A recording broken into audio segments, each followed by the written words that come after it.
নজর রাখবো ভাঙড়ের সোনপুরের দিকে। আমরা জানি গতকাল ওয়াকফ আইনের প্রতিবাদে উত্তেজনা সৃষ্টি হয়।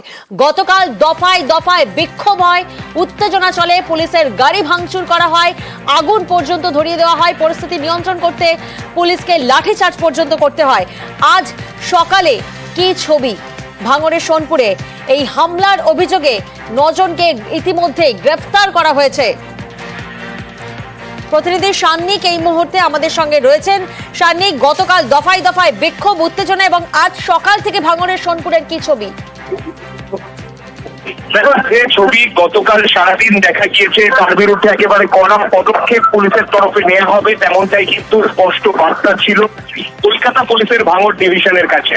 আর সেই মোতাবেকই গতকাল রাত্রিবেলায় একাধিক অভিযোগ দায়ের হয় ভাঙড় ডিভিশনের বিভিন্ন থানাতে।